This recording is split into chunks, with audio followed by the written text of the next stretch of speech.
Hi guys, good morning. Welcome back sa YouTube channel namin ni Papa Bitsayan. Magang-maga tayong nagigising or nagising. Siguro mga alas 3 pa lang gising na po ako dahil pinakikinggan ko po yung hangin ng upong. At ayan, magdamag po na umulan kasi ayan po yung panahon namin dito. Ulan, tapos sa bukid dinig po namin yung lakas ng ulan. So bali, inabisuhan na po kami dito dahil malapit lang po kami sa sapa. Meron na pong kahapon.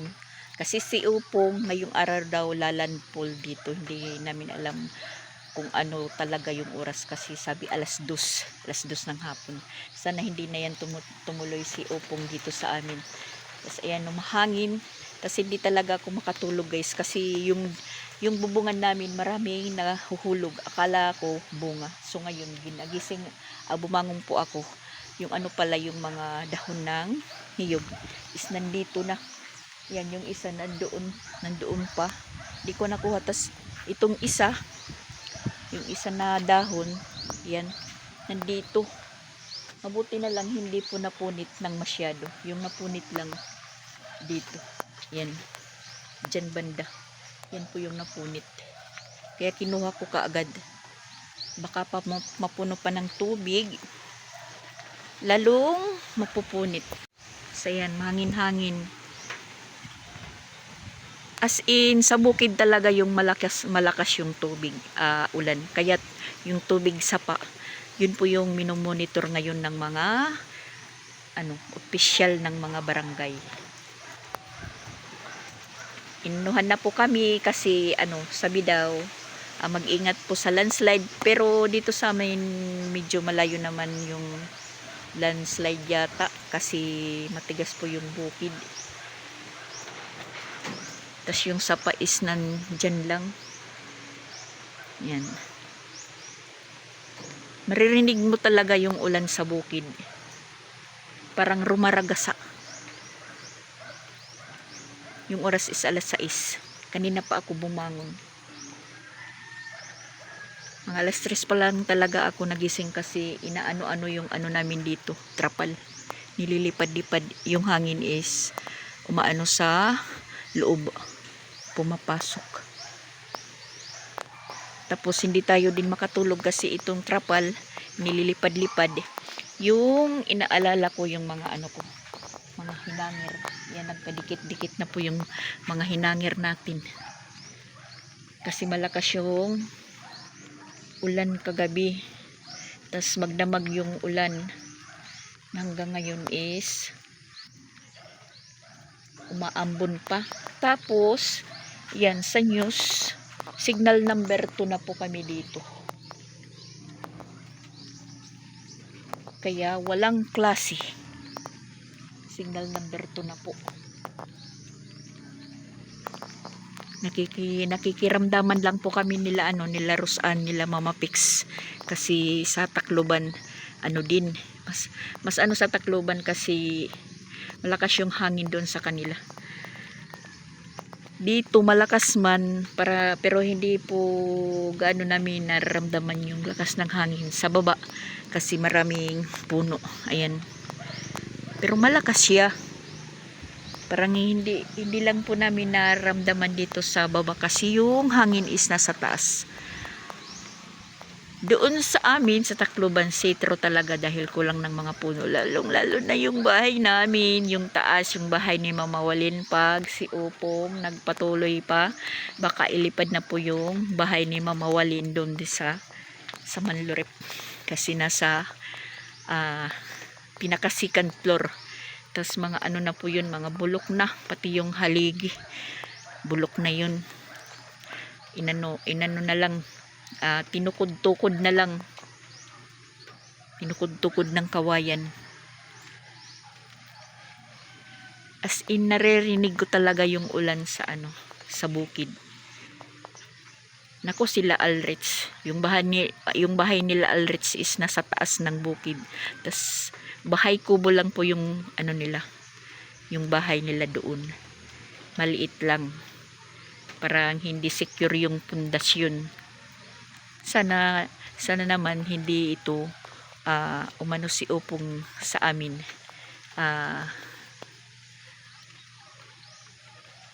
Pumasok ng malakas. Yung ganito lang po. Okay na yung uulanin, wag lang yung malakas na hangin. Ingat-ingat po sa lahat ng mga apektado na lugar. Na lahat talaga is ano na po yung mga klase, suspended. Kahit saang sulok dito sa Pilipinas. Lalo na po yung summer. Yung Summer Leyte sentro po, yung Summer Leyte. Ingat-ingat po yung lahat na mga apektado po. Lalong-lalo na sa malapit sa dagat. Mag-evacuate na po kayo. Dito nag-ano na po, meron pong nag-ano kahapon, yung nag-announce yun na naka-ano po siya, may dala-dala pong megapon. Yun. Sabi yung malapit daw sa sapa kasi may posible pong umapaw yung sapa ay pwede nang pumunta doon sa covered court ng Bawo. Mag-evacuate. Wala naman bobong yung yung covered court. Mababasa rin. Lalo na kung mahangin. Yan. Kumulimlim na naman, guys. Tapos naghirap po akong magbukas ng gate namin. Ayan. Ayan po. Tumubo na naman yung gate namin. Ibig sabihin yan, maraming tubig na sa ilalim. Kasi itong gate, pag tag-ulan talaga, tas medyo baba, tumutubo yan. Hindi na po level. Pero kung tag-init, is nandito yan, ito, bumababa. Nandito yan. Ngayon, siya na yung mataas. Iwan ko lang. Baka may ano dito sa ilalim. Tumutubo, as in tumutubo talaga. Umaangat yung gate namin. Palatandaan po yan na marami akong tubig sa ilalim. Yan. Naghirap po akong buksan kanina kasi sumikip na po siya. Yan, hindi na po yan masara. Kasi hanggang dito yan dito. Naghirap po akong buksan. Hindi sana si Papa Bits babangon pa, nakabangon siya dahil pinukpok ng kahoy. Kaya nabuksan. Yan, di masasara. Kasi umangat na yung gate. Si Papa Bits nanonood ng ng news. Ng Opong. Ayan, pumasok tayo dito sa tindahan kasi meron na po akong tinimplang kape. Dalamig na. Hindi ko lang binuksan yung ilaw kasi natutulog pa si Creslin. At medyo binuksan ko ng konti yung tindahan para makita natin sa labas. Natatawa po ako kay Pinsoy. Nagising siya kanina nung pukpukin ni Papa Bits yung gate. Biglang nagising po siya. Pagtingin ko, nandito na sa likod ko. Anong oras pala? Mga alas 5:30. Sabi ko, Suy, walang klase, matulog ka. Nagigising ka na walang klase. Nagigising ka, hindi ka ginigising. Yun, bumalik. Katulog ulit yata.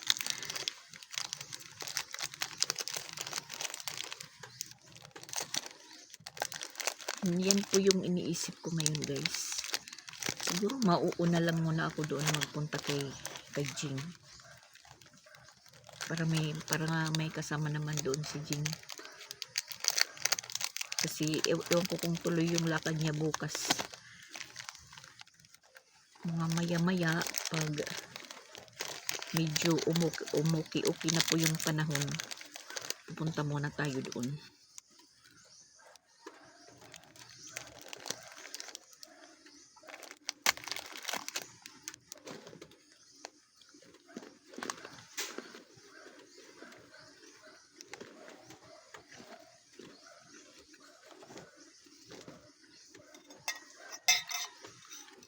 As in, alas 3 pa lang talaga ako nagising. Hindi lang po ako bumangon.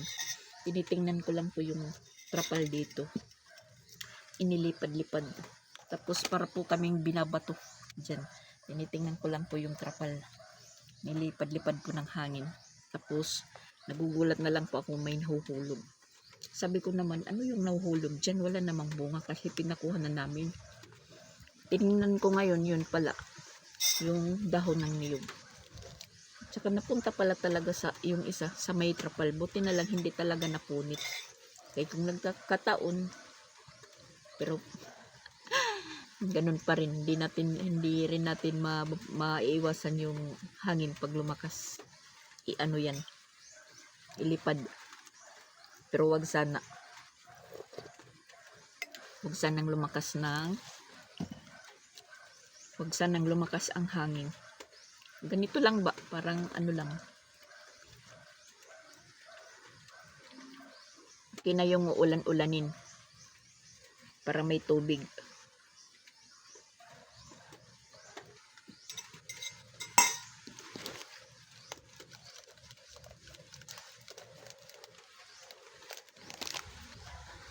Dito lang po tayo magmasid kay Upong.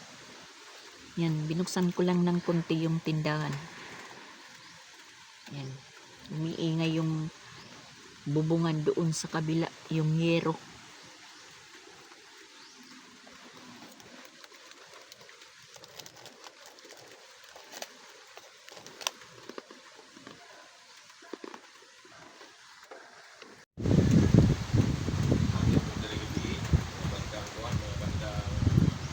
Umahangin na guys, umahangin na po.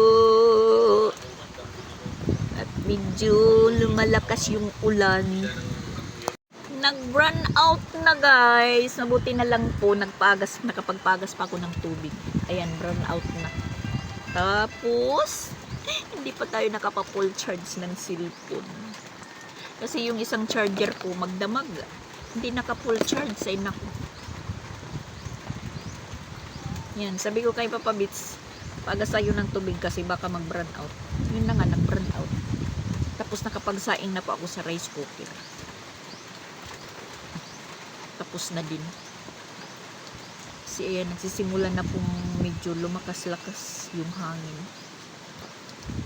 Sa Tacloban, nakikita ko po yung mga post-post. Marami na po nababahaan dito. Doon. Tapos kahapon may nakita po ako sa San Remigio, siguro yun, o San Isidro, Cebu City. May nabahaan din. Dito, medyo naririnig ko yung agas ng tubig sa sapa. Lakas yung tunog. Tapos tinitingnan ko lang doon sa bukid na yung ulan talaga is nandoon sa bukid. Tapos papunta dito, lumalakas medyo yung ulan, tapos mahangin, tapos yan, humihina naman, tapos nawawala. Yung tinitingnan ko din po yung mga hinangir ko, baka po ilipad. Tapos balak ko magawa na lang ng sampayan muna dito sa loob para yung nandoon sa labas ipasok ko.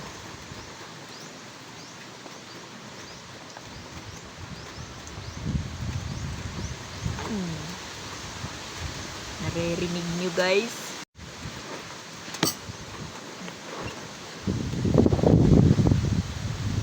Ala.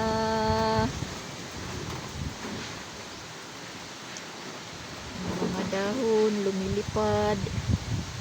Yung doon na bahay, maingay yung nila, yero, yung hindi pa tapos na bahay.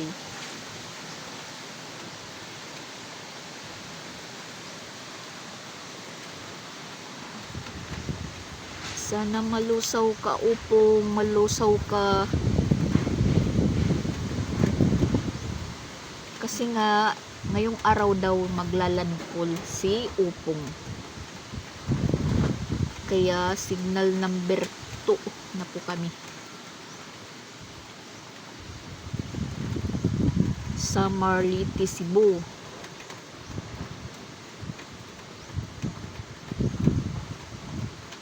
Iniisip ko doon sa bahay, Ano na kaya yung nangyayari? Nawalan pa ng kuryente. Siyempre wala tayong signal. Kasi run out. Walang internet. Tapos ayan, nilipad na po yung payong ko dyan. Oh. Kita nyo, linipad na po yung payong. Papasok po yung ulan dito. Hindi na yan natin mapipigilan. Yan. Oh my gosh. Agoy. Agoy. Yung mga hinangir ko doon. Ala, ala, ala. Ano na yan na guys.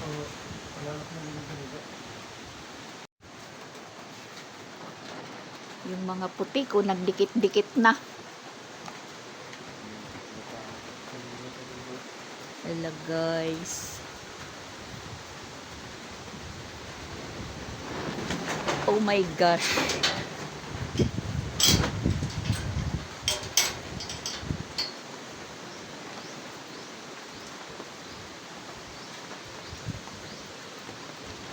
Oh!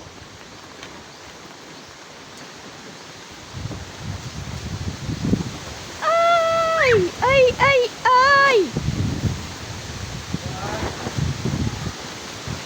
Ako, ayan na. Na ano na po yung kinakabitan.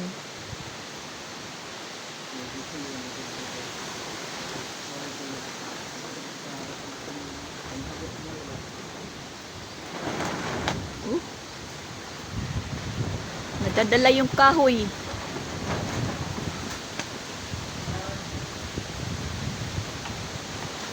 Ay, magising kayo! Lumalakas na yung hangin. Tulog pa kasi sila. Magising na kayo, oy!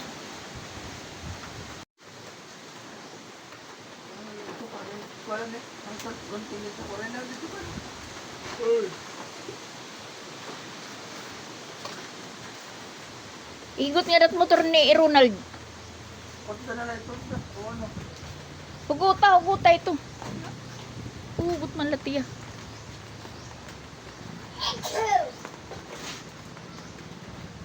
Diri.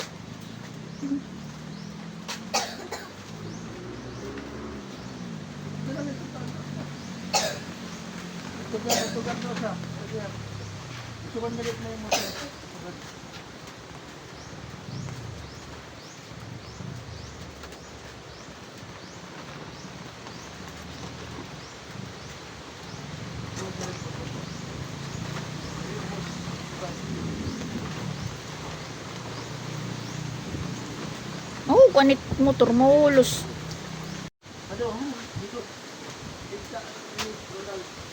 Itinabon yung trapal.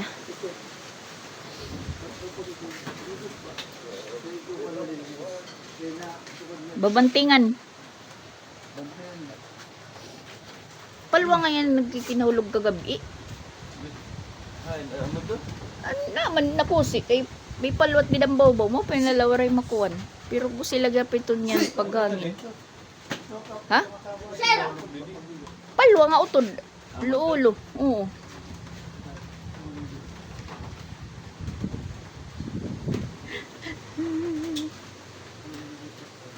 Walang klase, matulog ka. Yung Christmas tree natin. Hindi pa na aadornohan. Babagyuhin na.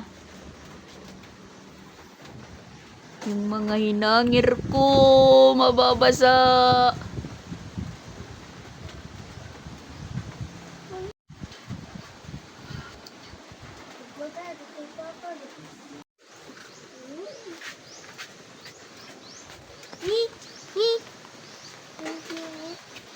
Pinapakuan yung hero kasi baka ilipad.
Inaano, binabato na po ako, binabato. Ano na naman yung nahulog doon? Guy, Ginoo. Binabato na po kami.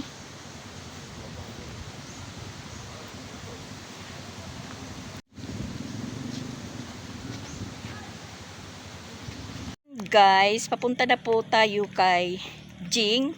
So balik kasama ko si Papa Bits at saka si Pinsoy. Si Pinsoy sinama ko na lang kasi pag iniwan ko, agoy, hindi yan masasaway na maglalabas-labas. Alam niyo naman na maputik. At saka ayan po yung update ng panahon natin. Malinaw na. Wala na pong hangin, wala nang ulan, medyo mainit. Nalusaw na din si Upong. So parang dumaan lang po siya kanina. Medyo may hangin-hangin lang po kunti. Yung oras po guys is 1:00. Nag-chat na po si Jane kung anong oras po ako magpupunta doon.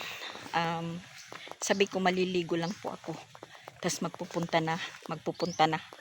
Kasi aalis daw siya. Meron pa siyang pupuntahan. So bali yung susi iniwan lang po sa guard. So magpupunta pa tayo sa eskwelahan niya. Dahan-dahan lang po tayo dahil maputik. Shortcut na lang po tayo dito kila madam. Shortcut po tayo guys. Yan, labahan ni madam. Parang nanonood sila ng TV kasi naririnig ko yung boses ng TV. Hinatid sila Papa Bits at saka si Pinsoy ni Sansan doon sa labasan. So tayo maglakad lang muna. Yan. Parang tahimik na po yung kapaligiran. Hindi po katulad kaninang umaga.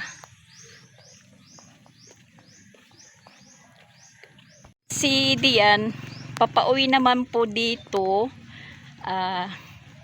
Nagpaalam po siya na uwi muna siya dito sa Sugod dahil wala siyang klase. So babalik po siya sa Linggo ng hapon. Sabi ko sige kasi baka may practice sila Kreslin bukas. Mayroong mag-aayos po sa kanya. Sabi ko kay Dian, nandun pa siya sa hospital ngayon. Nagpapa-check up po siya. Baka umatake na naman po yung niya, allergy. Ako papaalis, si Dian naman is papauwi dito sa amin. Inaanan lang po kami ni Upong kaninang umaga.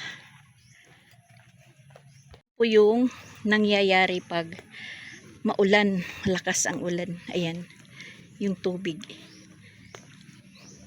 Galing yan dyan, galing yan doon sa amin. Dito po umaano. Pag umapaw yung sapa, ayan na si Sansan.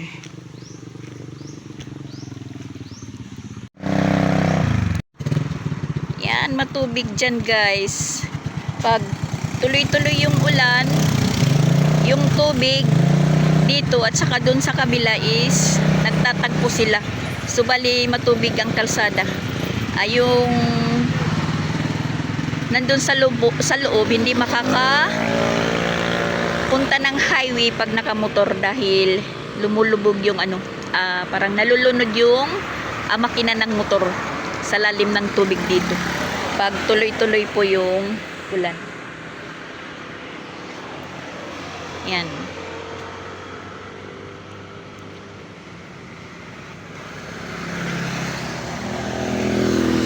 Wala pang bash.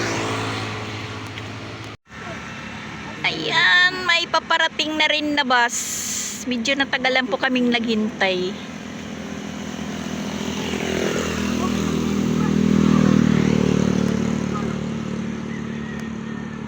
Dito na po kami sa may munisipyo. Ayan. Maambon na guys, umaambon. Alas 2:30 na po yung oras. lalakad lang kami papunta sa eskwelahan. Sayang yung 40 namin na pasahe. Papabits, mahuhuli si Papabits.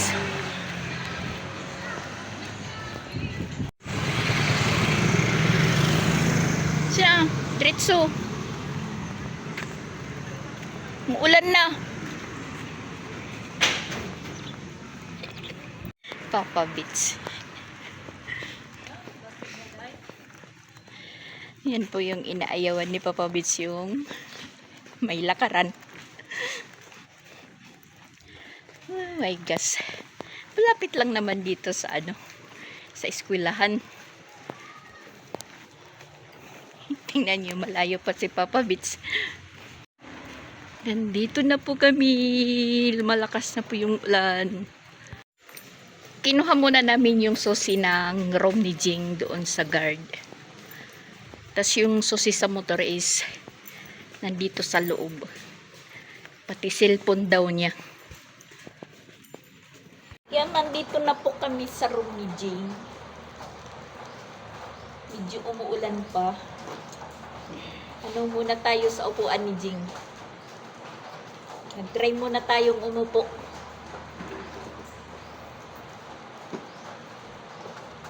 Ikot-ikot muna tayo.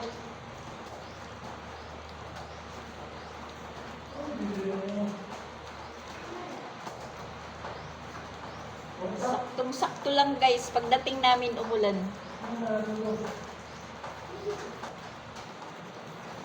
Kakahilo naman to. Kakahilo yung upuan.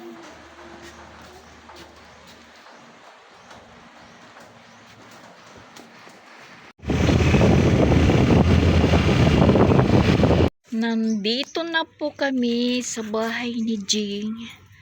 Ayan, siguro katatapos lang umulan. Basa pa yung kalsada. At saka medyo matubig dito.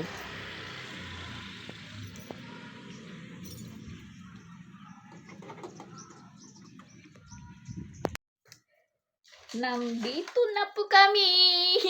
Maraming ligpitin si Jeng. Yan.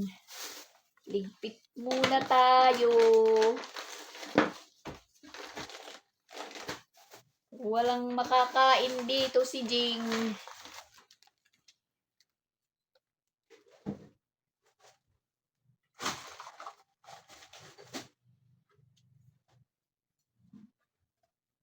Ligpit muna, ligpit.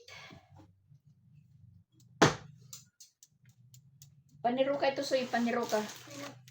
Ito, paniro ka ito. May mga lidong-lidong. Maraming ligpitin dito si Jing, guys. Tingnan nyo.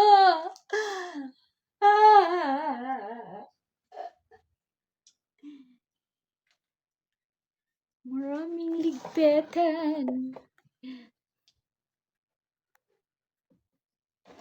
Dahil nabibisi talaga yung Jing nyo. Bising-bisi. So, ayan.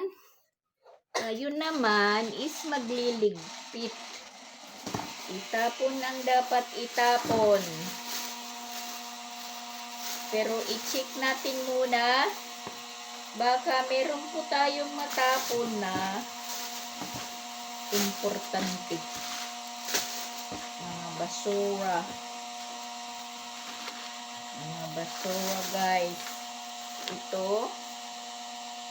Monthly billing. Monthly billing. Baka matapon. Pati yung remote. Baka matapon.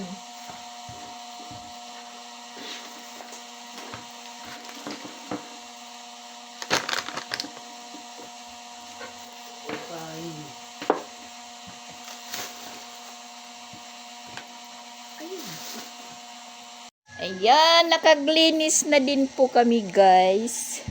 Si Papa Bits po yung nagtupi. Malinis na po.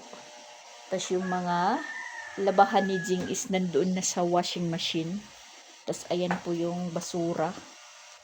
Tas umuulan na. Iwan ko kung umuulan doon sa bahay. Ang problema lang nito kung umulan doon sa bahay, doon sa tinutulugan namin ni Chrislyn.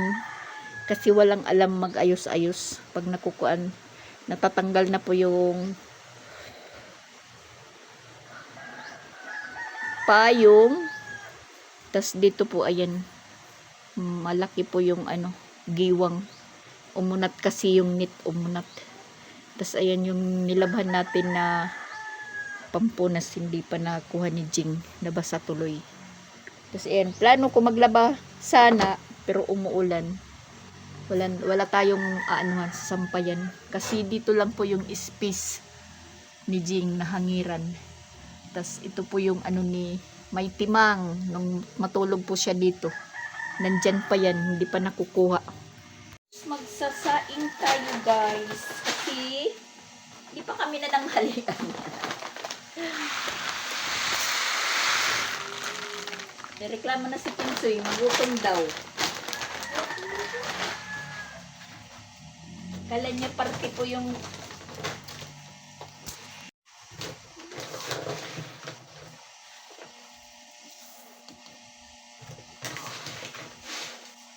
sinama ko lang yan si Pinsoy kasi siya po yung mastermind maglalabas. Magpunta ng sapa. Para naman doon. Magmatahimik.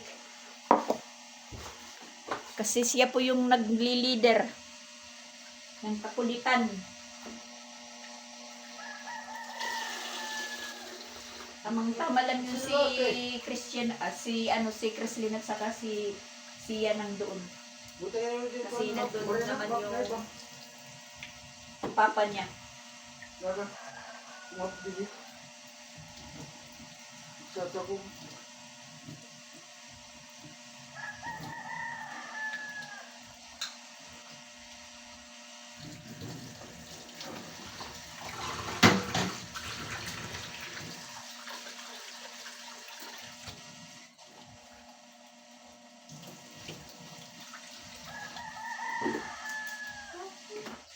Walang tubig si Jing.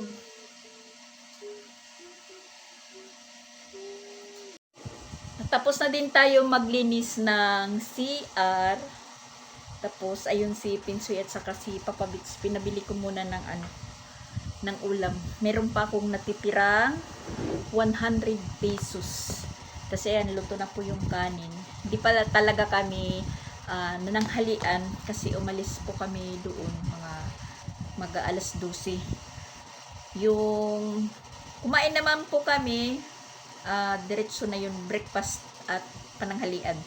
Alas 10:30. Tas malis po kami doon sa bahay, doon sa Sugod is alas 12 na. Tas nakarating po kami dito is alas 2:30.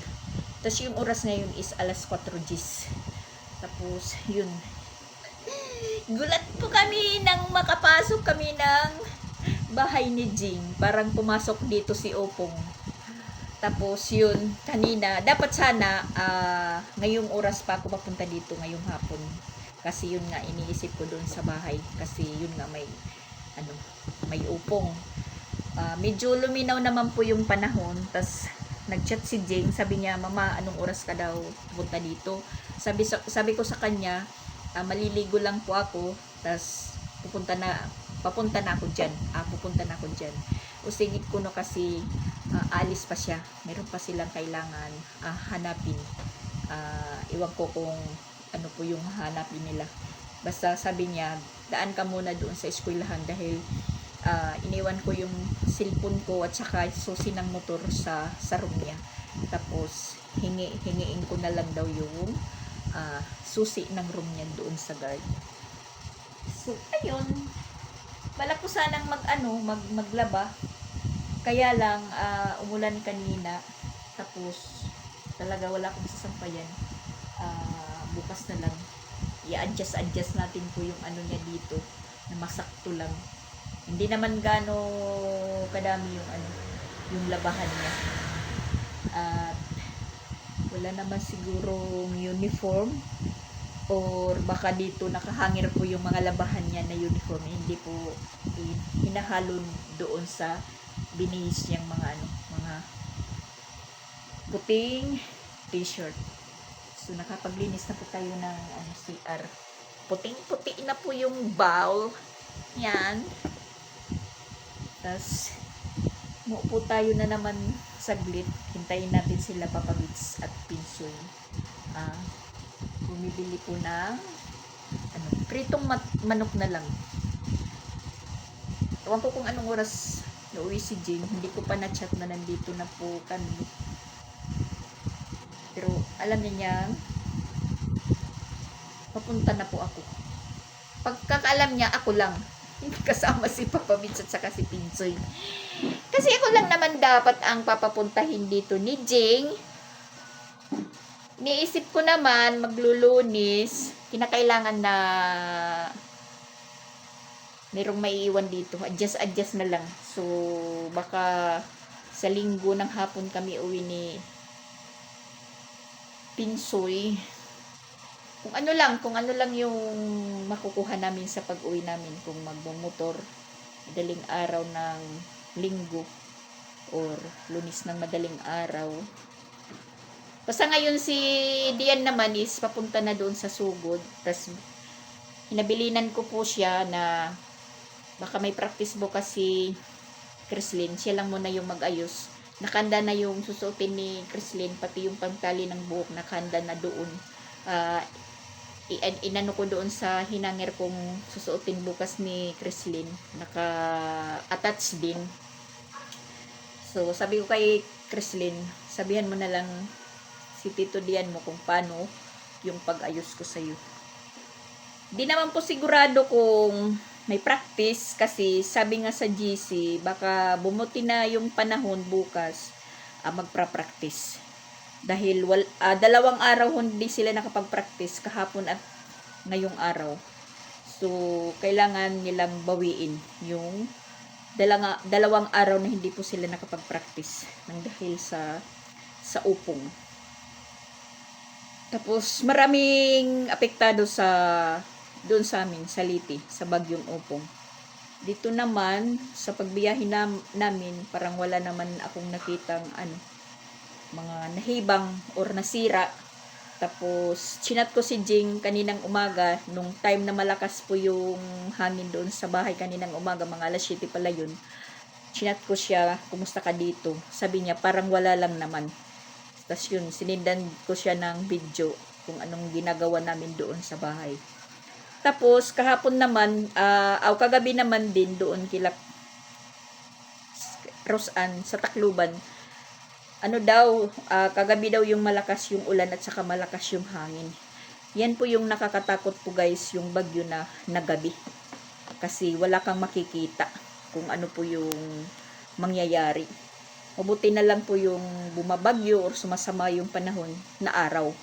Kasi kitang-kita mo yung pangyayari. Pero pareho yun ng time ng Yolanda. Nag-umpisa pong mag-ulan ng Yolanda alas 10 ng gabi. Hanggang magdamag po yun na ulan. Pag alas 5 na ng umaga, yun, nag-umpisa na po yung malakas yung hangin. As in malakas. Hanggang sa alas 8, alas 9 ng umaga. So, kitang-kita po yung mga buong pangyayari nung time ng Yolanda. Kaya nakapag-evacuate pa sila, Papa Bits, si Rosan. Kasi sa time ng Yolanda, sila lang po yung nandoon. Si Jing nandoon yun pa. Wala pa yan dito sa Cebu. Nandito ako naman sa time ng Yolanda is doon po ako sa Cebu City. Kasi nangangamuhan po tayo. Kasama po ako nung maglindol po yung Bicol. Maglindol yung Bicol, October 20. Kami naman papaalis papuntang Cebu na tapos ayun, pagka November 8 bumagyo ng Yolanda sa Tacloban. So hindi ko po naranasan yung bagyo sa amin, pero nakaramdam din kami ng hagupit ng bagyo Yolanda sa Cebu City. Parang tumataghoy, nagwi-whistle ba? Whistle. Parang ganun. Gumaganon yung pa ako, nakapito pa ako guys, kahit ano po, ano na lang po yung ngipin natin. Oh my gosh. Tuloy-tuloy yung routine natin mula sugod hanggang Compostela. Yan. Ito na yung kanin. Lagay na natin sa misa.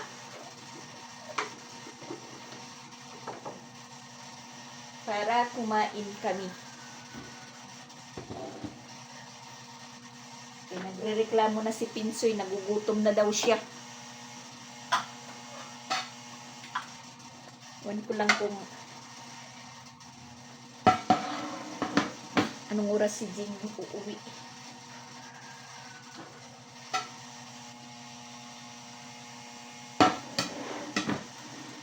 Tapos, iwan ko din kung anong oras siya aalis bukas papuntang Dalagit. Oh my gosh! Nahulog po yung baso.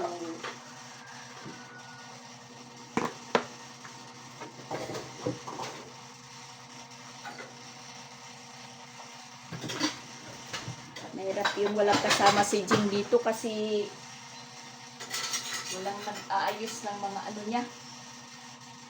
Kalat. Naayos lang yan po kung nagpupunta na po ako dito.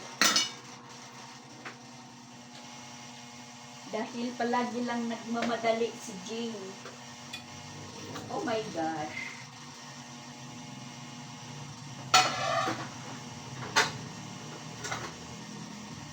Palaging nagmamadali. Tapos wala na siyang tubig na mineral. Yan. Last. Oy.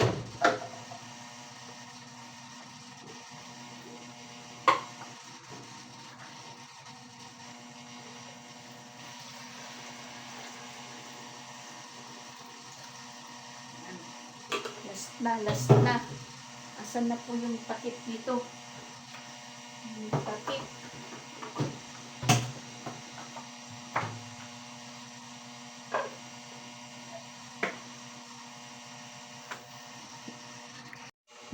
Gutom na talaga sila.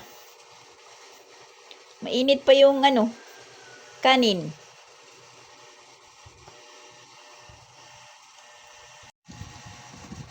Sinama natin yung makulit.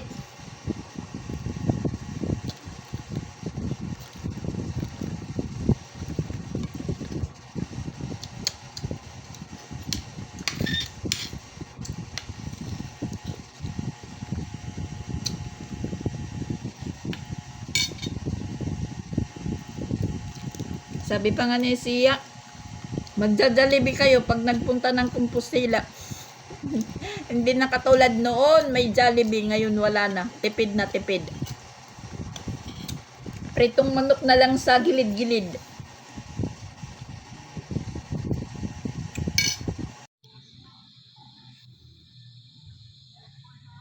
Paggabi na po guys. Boss, mauli kita? Diri kita mauli. Next week pa. Sunod pa na bulan. Tatanong ka agad si Pinsoy kung uwi bukas. Kamulanin nito sa pulutan. Nililaan ko naman. Ha? Mama, dax gamay nito. Madilim pa yung kalangitan guys. Parang papaulan pa. Mama, dax. Yan. Nagkakalat ng tubig. Manisasarap ni. May series na po yung halaman nila dyan. May series na po sila. Yung Christmas tree ko wala pang series. Ayan. Tsaka doon. Wala pa si Jing at saka hindi makaka-chat si Jing. At hindi ko ma-chat-chat din kasi yung cellphone niya is nandito. Dahil iniwan niya po sa eskwelahan or sa room niya naka-charge. So yan, nag-light na po yung solar. Lumiwanag na po guys.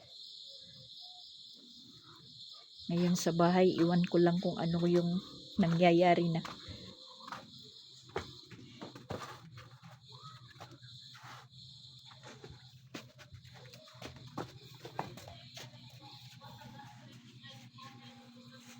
Malinis na po yung bahay ni Jane. At nakapaghugas na din po ako.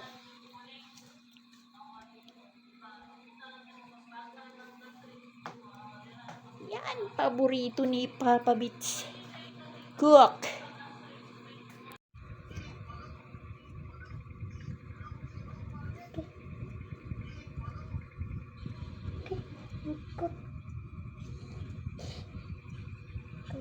Sina kay mainom ako. Yan guys, bye-bye muna. Hanggang dito na lang po yung vlog natin. Thank you for watching at thank you din na wala na si Upong dito sa amin. Dumaan lang po siya. Hindi po siya masyadong umatake. At sana malusaw na, tuloy malusaw na hindi na po makapamwerhesyo si Upong sa ibang lugar dahil marami na po siyang na pweresyo. Baha-baha. Sana malusaw na po siya. So ayan, thank you for watching guys. Bye-bye ulit. Mag-ano muna tayo sa mga iniisip natin. Magro-routine. Bye-bye guys.